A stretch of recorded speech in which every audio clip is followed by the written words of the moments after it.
Of Mice and Men. Chapter 3. Although there was evening brightness showing through the windows of the bunkhouse, inside it was dusk.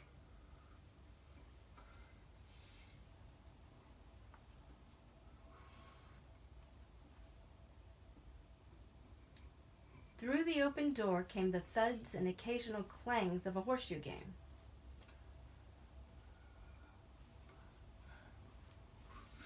And now and then the sound of voices raised in approval or derision.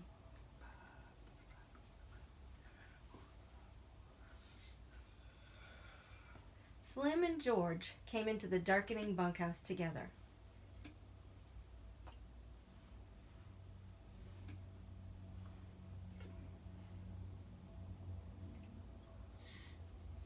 Slim reached up over the card table and turned on the tin-shaded electric light.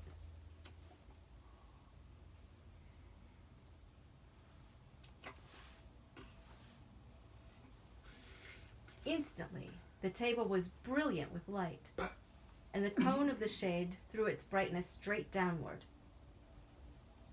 leaving the corners of the bunkhouse still in dusk.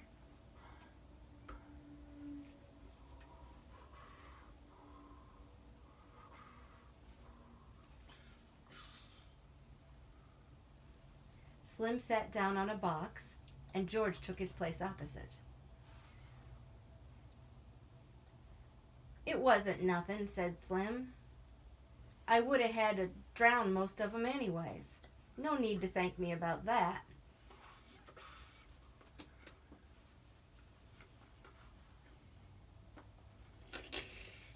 George said, "It wasn't much to you, maybe, but it was a heck of a lot to him. Goodness, I don't know how we're going to get him to sleep in here. He'll want to sleep right out in the barn with them. We'll have trouble keeping him from getting right in the box with them pups."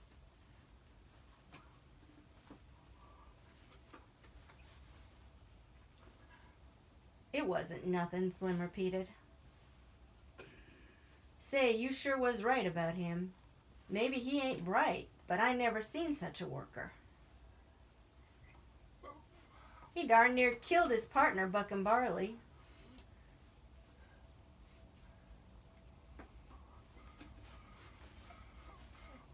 There ain't nobody can keep up with him. Goodness, I never seen such a strong guy."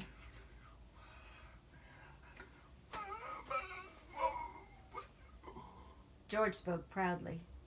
"Just tell Lenny what to do and he'll do it, if it don't take no figuring. He can't think of nothing to do himself, but he sure can take orders."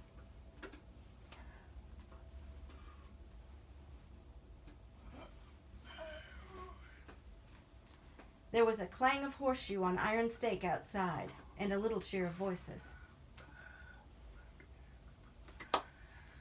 Slim moved back slightly so the light was not on his face. "Funny how you and him string along together." It was Slim's calm invitation to confidence.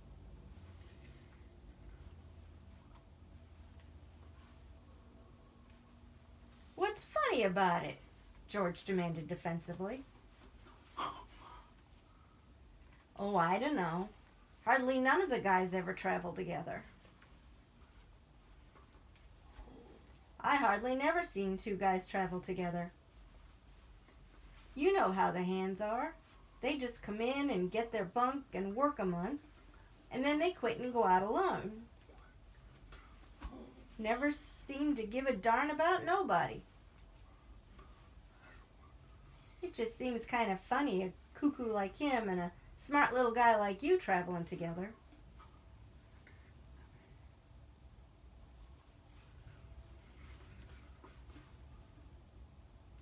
"He ain't no cuckoo," said George.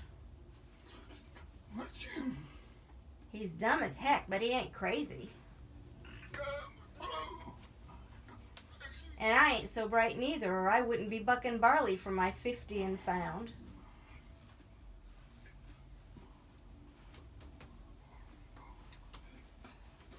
If I was bright, if I was even a little bit smart, I'd have my own little place, and I'd be bringing in my own crops, instead of doing all the work and not getting what comes up out of the ground.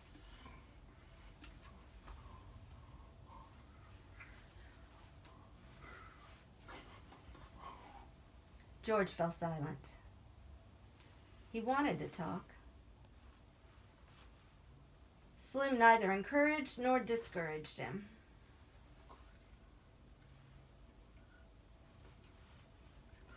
He just sat back quiet and receptive. It ain't so funny, him and me going around together, George said at last. Him and me was both born in Auburn. I knowed his Aunt Clara. She took him when he was a baby and raised him up. When his Aunt Clara died, Lenny just come along with me out working. Got kind of used to each other after a little while.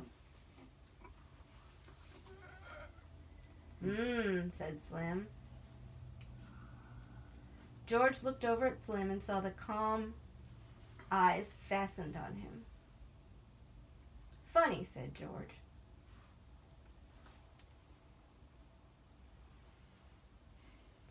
I used to have a heck of a lot of fun with him. Used to play jokes on him because he was too dumb to take care of himself. But he was too dumb even to know he had a joke played on him. I had fun. Made me seem darn smart alongside of him. Why, he'd do any darn thing I told him. If I told him to walk over a cliff over, he'd go.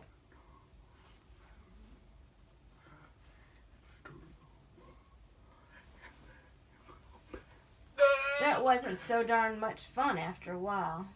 He never got mad about it neither. I beat the heck out of him, and he could have bust every bone in my body just with his hands, but he never lifted a finger against me.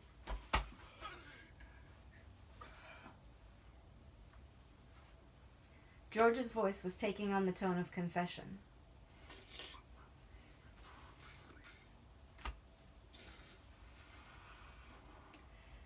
Tell you what made me stop that. One day, a bunch of guys was standing around up on the Sacramento River. I was feeling pretty smart. I turns to Lenny and says, "Jump in." And he jumps. Couldn't swim a stroke. He darn near drowned before we could get him out. And he was so darn nice to me for pulling him out. Clean forgot I told him to jump in.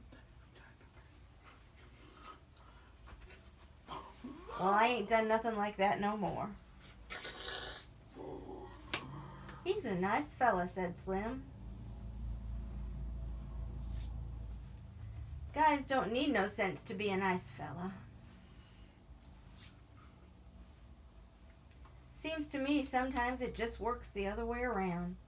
Take a real smart guy, and he ain't hardly ever a nice fella.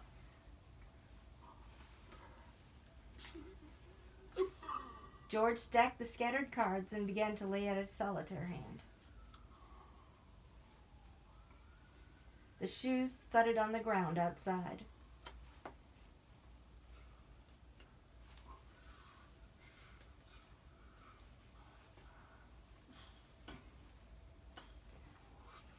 At the windows, the light of the evening still made the window squares bright.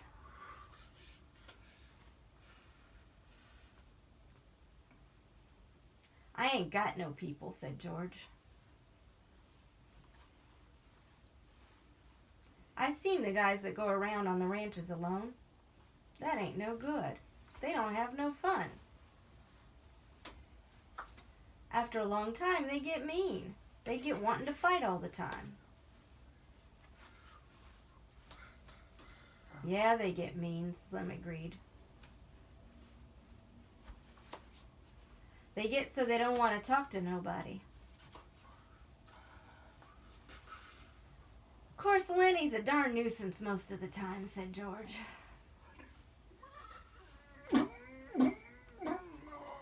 But you get used to going around with a guy and you can't get rid of him.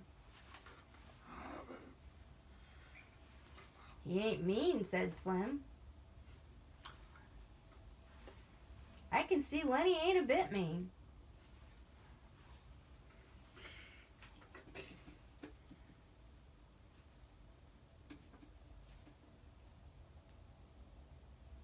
Of course he ain't mean. But he gets in trouble all the time because he's so darn dumb. Like what happened in Weed. He stopped. Stopped in the middle of turning over a card. He looked alarmed and peered over at Slim. You won't tell anybody. What'd he do in Weed? Slim asked calmly.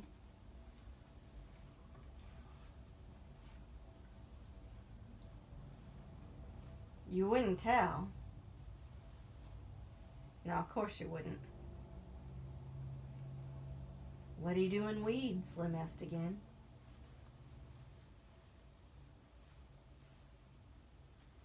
Well, he seen this girl in a red dress. Dumb jerk like he is, he wants to touch everything he likes. Just wants to feel it. So he reaches out to feel this red dress and the girl lets out a squawk. And that gets Lenny all mixed up.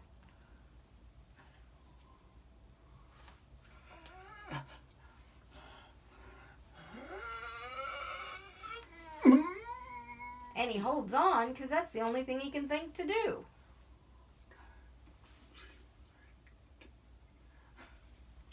Well, this girl squawks and squawks.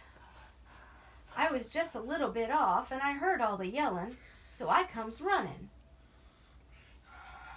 And by that time, Lenny's so scared all he can think to do is just hold on.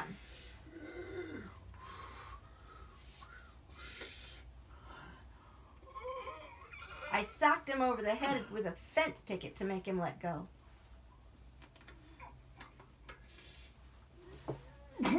He was so scared he couldn't let go of that dress.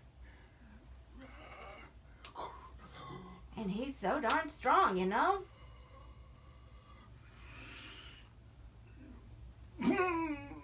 Slim's eyes were level and unwinking.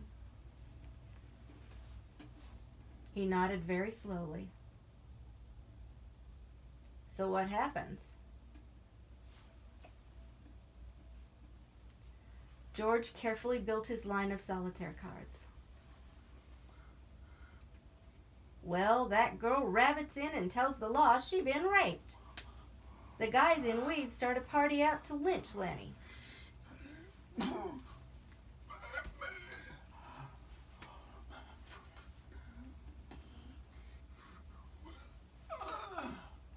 So we sit in an irrigation ditch underwater all the rest of that day.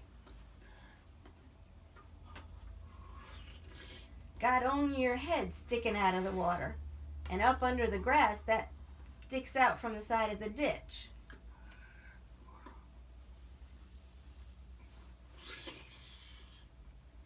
And that night we scrammed out of there.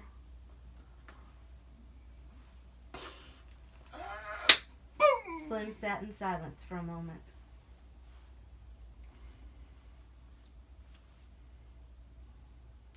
Didn't hurt the girl none, huh? He asked finally. Heck no, he just scared her. I'd be scared too if he grabbed me. But he never hurt her. He just wanted to touch that red dress, like he wants to pet them pups all the time.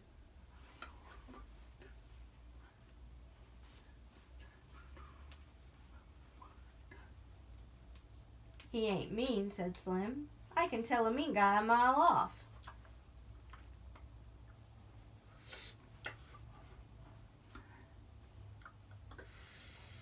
Course he ain't, and he'll do any darn thing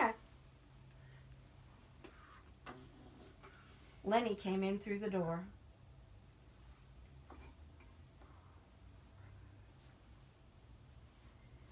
He wore his blue denim coat over his shoulders like a cape, and he walked Just way over.